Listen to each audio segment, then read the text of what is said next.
Bueno, les decía que hoy vamos a hablar sobre cómo ha afectado la pandemia a la salud mental después de este año. Ya llevamos un poco más de un año con muchas vivencias.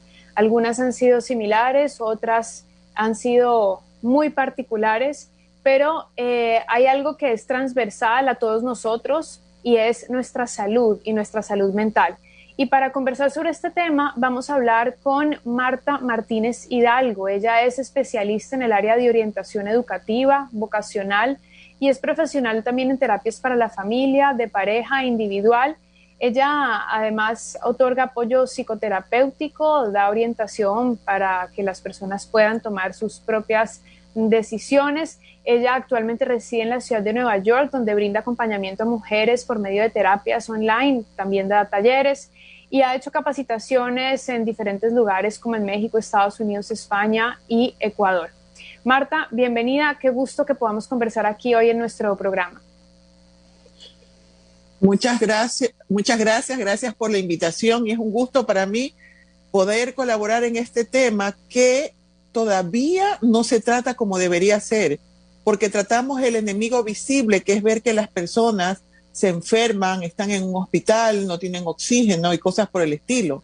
Pero tenemos la salud mental que no es tan evidente como lo otro y pues darle un espacio a este tema es realmente muy importante. Bueno, hemos visto que ha pasado un año, un poco más de un año se podría decir.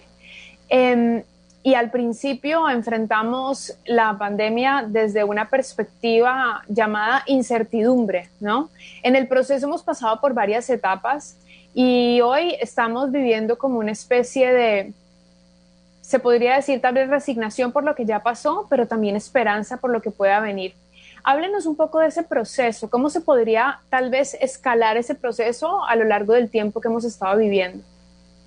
Bueno, realmente tú lo dijiste, la primera etapa fue de incertidumbre, yo la llamaría una etapa de shock, como que no lo creíamos, primeramente era algo tan lejano, estaba en la China, o sea, hay dichos que dicen eso sucede en la China y no aquí, entonces lo veíamos realmente como algo lejano, pero cuando empezamos a percibir que las personas cercanas a nosotros morían, cuando muchos de nosotros nos enfermamos, pues la visión nos cambió a un estado de miedo e incluso de pánico. Personalmente, yo en la pandemia, cuando en Nueva York era el centro mundial de la pandemia, yo perdí a mi esposo y viví la amarga experiencia de saber lo que significaba que realmente la enfermedad te atacara. Yo también estuve enferma a nivel personal, también estuve a punto de morir. Realmente eran momentos de pánico y de terror. Todo el día se escuchaban las ambulancias y yo veía en los noticieros lo que se hablaba de mi país.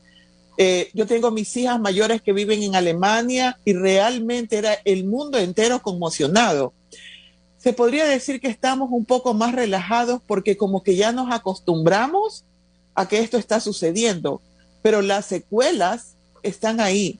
Niños nerviosos, personas adultas depresivas, personas con estado de pánico, personas con mucho temor en cuanto a su parte laboral, cómo voy a sobrevivir, cuántos jóvenes terminaron el colegio y hasta el día de hoy no han pisado su universidad porque reciben clases virtuales. A nivel mental, la afectación es mucha, pero la que nos sigue después que esta pandemia termine es aún mayor, porque una vez que se vayan las cosas que están sucediendo, nos quedamos nosotros solos con nuestra mente y enfrentando hacia una realidad de que el mundo definitivamente cambió. Nunca será el mismo. Hablemos un poco sobre, ¿le gustaría tal vez hablarnos un poco sobre su experiencia antes de ir al futuro, ya que es factible, tal vez desde el punto de vista de estudio suyo, que es el psicológico, que nos cuente un poco más sobre esa vivencia que tuvo también, bueno, estar en el borde de la vida y la muerte, y aparte que su pareja, usted haya tenido que despedirse de su pareja en medio de esta tragedia. Cómo, a lo mejor, si nos cuenta su experiencia, podríamos intentar entender cómo también se sobrepasa una situación de estas, no este duelo, porque poco se habla del duelo permanente, es como si toda la sociedad viviera en duelo. Sí, Clara María, imagínate el hecho de que, mira, tú acabas de decir despedirse de un ser querido, ni siquiera me despedí. O sea, el hecho de enfrentar algo que no conocíamos, el hecho de saber que quien te ayuda, que es el médico, no siempre estaba dispuesto a irte a ver por temor a enfermarse, que los hospitales no te podían ayudar porque estaban colapsados, que no había una manera, sino solo te quedaba la comunicación espiritual con un ser superior para decir, Dios mío, ayúdame. El hecho de pasar ese momento terrible es como una pesadilla, que yo estuve, por ejemplo, 6 semanas en cama y créeme lo que si me preguntas cómo fueron, es como una cuestión lejana. ¿Qué sucede? Te das cuenta que de alguna manera somos, los seres humanos somos indefensos, que puede venir algo extraño que tú no ves y eso te puede matar y se te puede llevar a las personas que más quieres, que son tus padres, tus abuelos, tu pareja de 34 años. Cuando yo me enfermé, yo tenía temor a que me faltara el oxígeno. Realmente no, se me venía a la mente eso de que las personas respiraban agitadamente. No sucede así, al menos en mi caso. Es como un desmayo, como un sueño que te da. Y saber que lo que estabas tomando, que en mi caso era la hidroxicloroquina, que la conseguí gracias a que mi esposo tenía una farmacia, porque la medicación no había en ninguna parte. Y no saber si realmente esa medicación era la adecuada, porque también decían que con la medicación te morías. Entonces, ese estado de incertidumbre hace que no lo puedas creer, estés en un estado de shock permanente. Cuando se me comunicó que mi esposo había muerto, no lo vi, no pude hablar, no me pude despedir, no pude haber un entierro, mis hijas no podían venir a ver a su papá. Realmente yo no sabía si me iba a morir de COVID o del dolor. Cuando esto pasa, todas las herramientas que tú tienes contra la depresión, contra la ansiedad, no te sirven. Sencillamente te quedas en tu estado de dolor. En mi caso, el hecho de tener una conexión espiritual con un ser superior me ayudaba a no sentirme sola, porque yo vivía sola con mi esposo, totalmente solos los dos. Entonces yo pensaba cosas como, no, aquí están los ángeles, más el hecho de que la tecnología ayuda mucho. Una persona confinada que tiene una tablet, un celular y puede ver a las personas que quiere, ayuda mucho. Pero una vez que pasa cierto tiempo, yo en mi caso empecé a tener ataques de pánico, porque te da miedo saber lo frágiles que somos. Clara María, si tú en este momento sales de tu casa, tú no sabes si regresas y vas a ver a tus padres. Tú piensas que sí, pero puede no pasar, o puede que tus padres no te puedan volver a ver. Ese es el sentido de urgencia que por lo menos prima en personas como yo, que hemos vivido este fenómeno. Y llegado el momento que tú estás con todas las oraciones, con todas las técnicas de relajación, de respiración y las pastillas naturales y el nerviosil, las nervinetas y todo eso, llega un momento en que tú te das cuenta que realmente, conceptualmente no puedes. Te alivias, pero no puedes. En mi caso, yo tuve que buscar ayuda psiquiátrica. Yo decía, a ver, Marta, por favor, tienes que ir al especialista. Otro psicólogo, no, ya me sé todas. Necesito medicación, porque tu organismo, no solo por lo que has vivido, sino como secuelas de esta enfermedad, queda como nervioso. La debilidad, no poderte levantar, es terrible. Y bueno, conversé con mi psiquiatra de Ecuador y pues por supuesto me recetó antidepresivos y 10 días después empecé a sentirme mejor. Y las personas dicen, no, yo no quiero tomar medicación, caramba. O sea, agradezcamos que existe la medicación. Los casos en Nueva York son tan bajos gracias a la vacunación.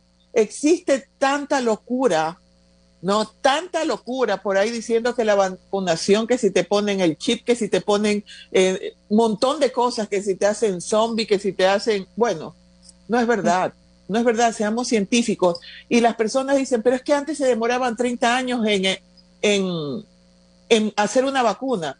Sí, pero hace mucho tiempo, cuando tú te querías comunicar con alguien, escribías una carta, llegaba un mes después y otro mes te llegaba la contestación. 2 meses para decir una idea, ahora mandas un mail. Las cosas cambiaron y realmente pienso que la vacunación es la solución, porque si no, ¿por qué han bajado tantos los casos acá?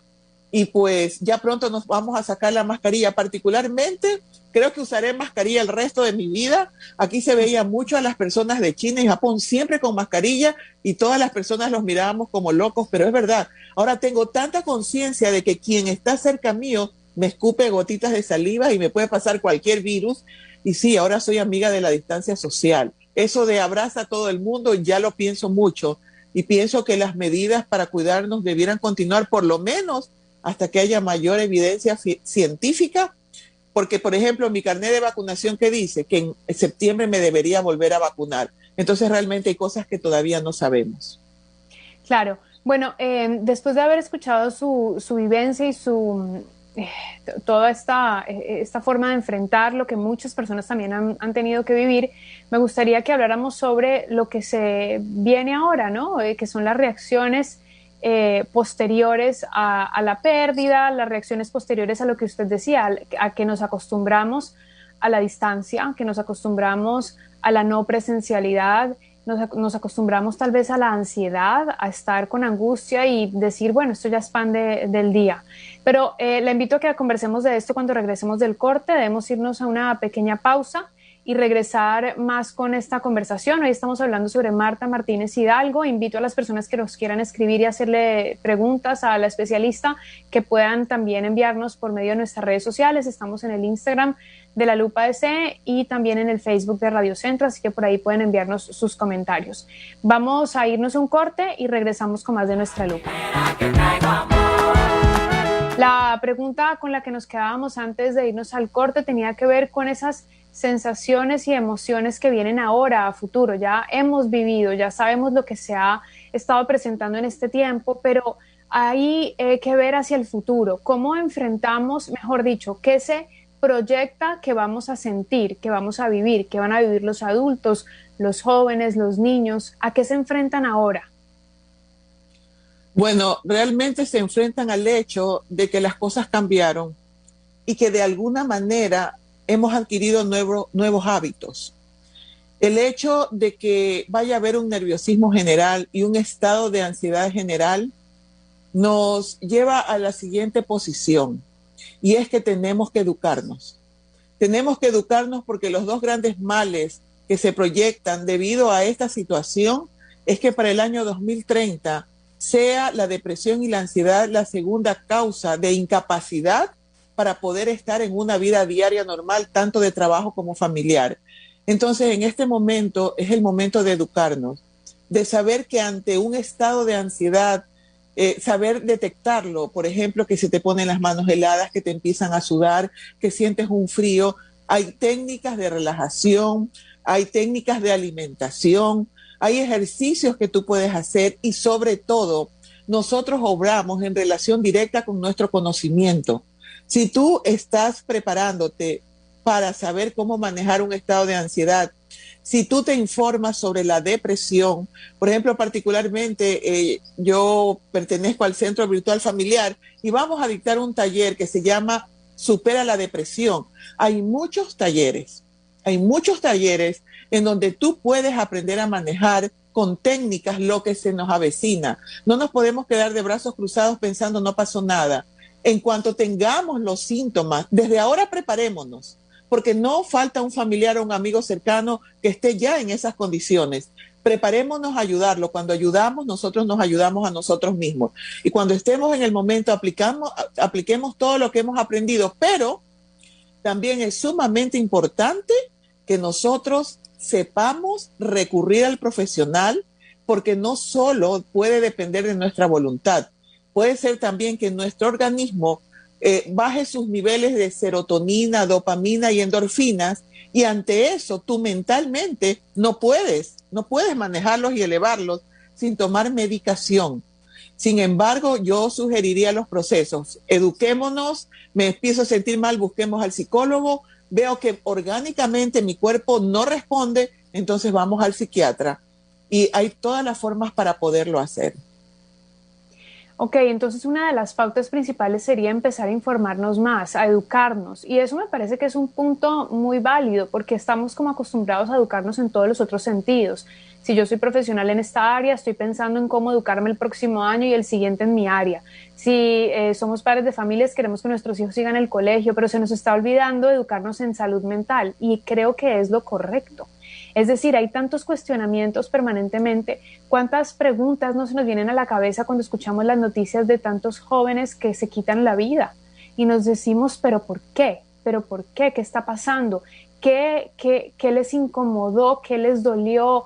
¿Cuál fue el trauma? ¿Qué pasó? ¿Cómo lo impedimos? ¿No? Como sociedad, porque muchas veces también la sociedad dice que estamos haciendo mal, ¿no? La noticia de que alguien, por ejemplo, se quite la vida es una noticia completamente gris para cualquiera que la escuche y que la reciba. Y cada vez se escucha más eso. La OMS también habla sobre los suicidios. Entonces, ¿cómo no dejarlo solo en escuché, pasó, sino me involucro, lo conozco, lo trabajo, lo resuelvo, ¿no? Porque se puede prevenir esto.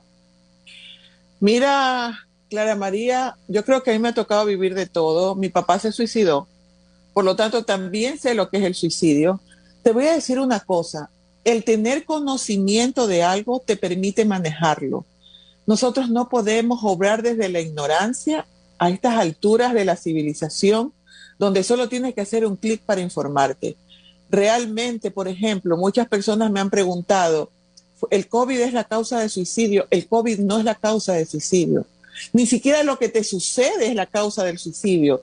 Es que has venido teniendo una depresión que comenzó como una tristeza, algo muy leve, y a medida que pasó el tiempo, no buscaste ayuda y esto evolucionó a un punto tal que llegas a sentir que realmente lo único feliz es dejar de experimentar dolor, porque la persona depresiva lo ve todo bajo un prisma de negativismo y triste, todo lo ve mal, todo lo ve triste, todo le pesa, todo le quita energía. Entonces realmente los hijos, el hecho de que los niños durante horas de horas no vean a sus padres, su papá, su mamá salen a trabajar, no lo ven hasta las noches, sus padres llegan cansados, estresados, y los niños no tienen espacios de amor, de jugar con sus padres, de poder correr, de poder saltar.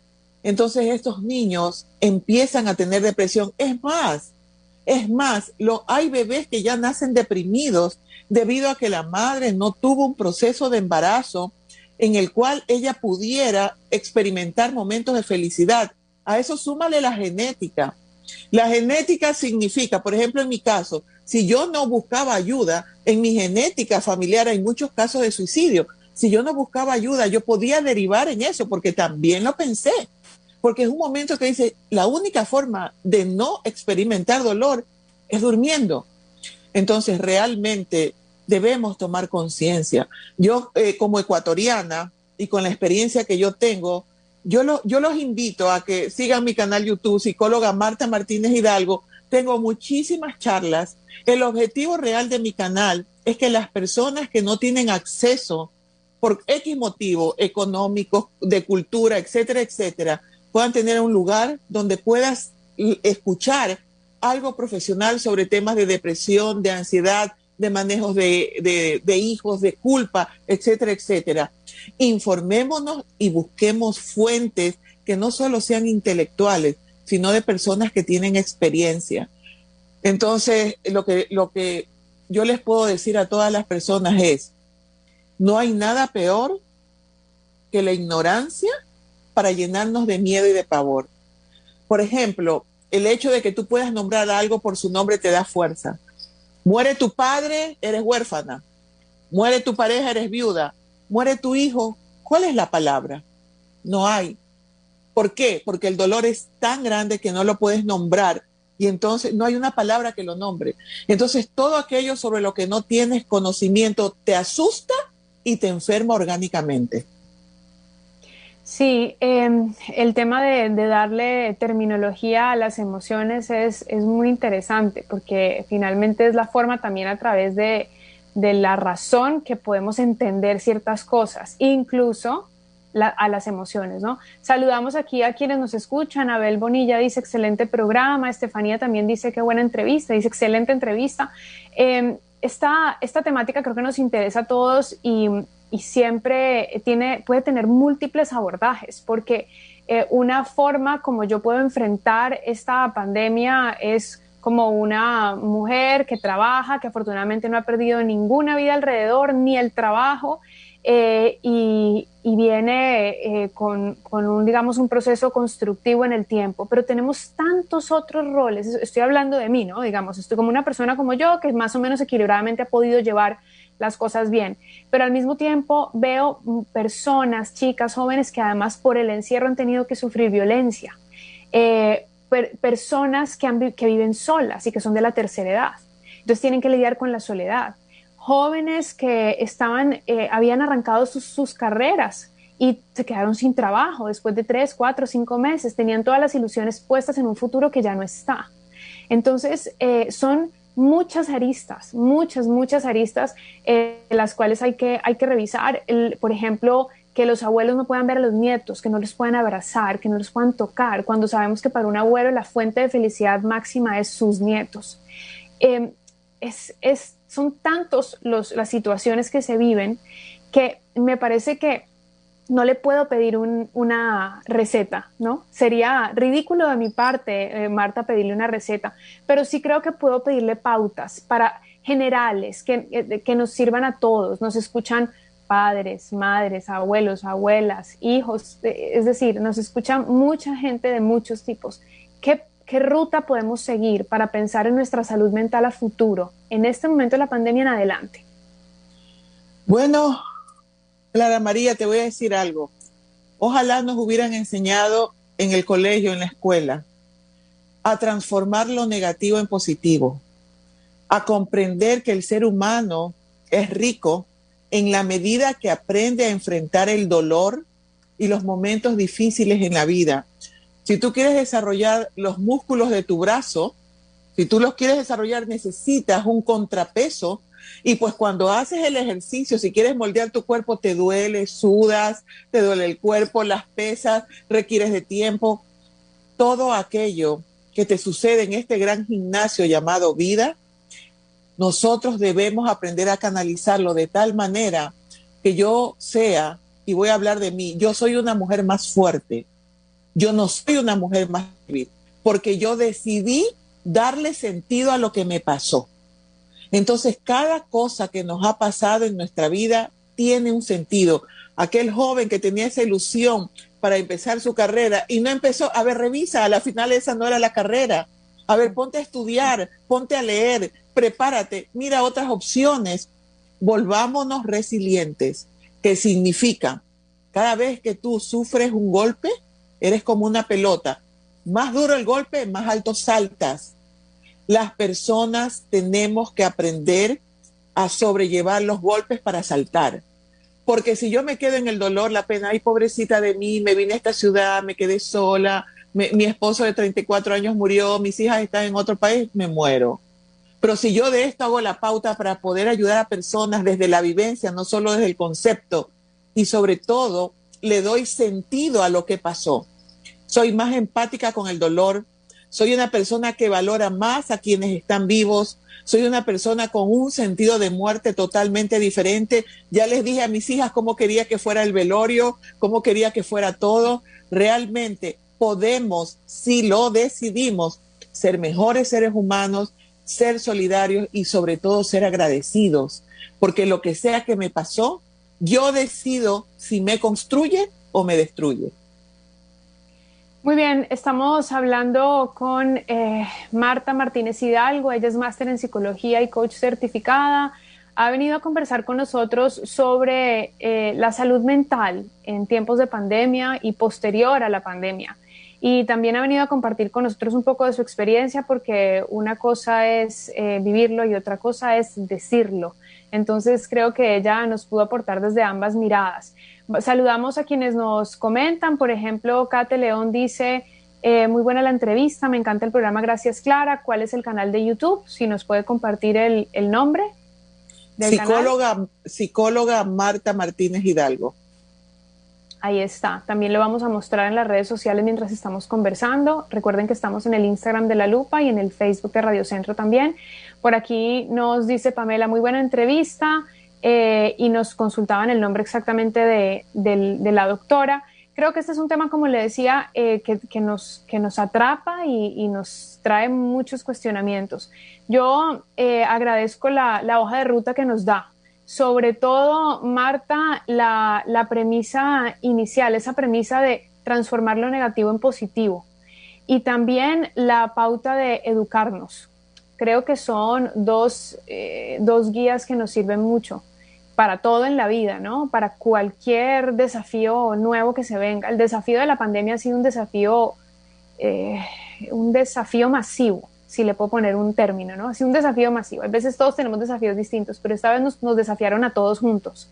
Entonces creo que tenemos que enfrentar con esa actitud de encontrar lo positivo hasta en lo negativo y educarnos, como usted decía, a través de estas entrevistas, a través de conversatorios, de charlas, de talleres, de acudir a un especialista, que muchas veces nos da miedo, no, yo no necesito un psicólogo, no, yo no necesito un especialista en esta área. Sí, sí la necesitamos y no nos hace más débiles, ¿no? Sino que nos hace humanos.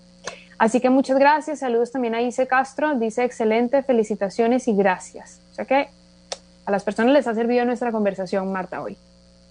Bueno, realmente el objetivo y el sentido de mi existencia es poder ayudar. Y gracias, yo doy gracias al universo, a lo que sea que creas, en Alá, el universo, en mi caso yo creo en Dios. Gracias por la experiencia vivida que me permite poder ayudar a personas que pudieran estar en desventaja debido a que no tienen las herramientas y los procesos mentales que te ayuden a salir de esto. Así que me encantó esta entrevista, me encanta que me entreviste mujeres inteligentes, porque eso habla muy bien de nosotras. También para los jóvenes que están escuchando en mi Instagram como Marta Martínez H, me pueden encontrar. María Clara, yo solo te puedo decir algo, mi mayor deseo es que mi país salga adelante. No es posible que esté confinado como está debido a que un grupo, porque es un grupo que no decide tomar conciencia. Yo los llamo desadaptados sociales, porque un desadaptado social es el que no cumple las normas. No cumplir las normas de cuidar a nuestros ancianos y a nuestra familia, no tomando las precauciones, es sencillamente criminal. Nuestro país va a salir adelante, nuestro país está bien, porque hay personas como tú, personas como quienes están escuchando el programa que deciden estar bien. Y ese es el secreto. Gracias por la entrevista. Muchísimas gracias, Marta. Hemos concluido nuestra conversación con la psicóloga Marta Martínez Hidalgo. Muchas gracias por su conexión.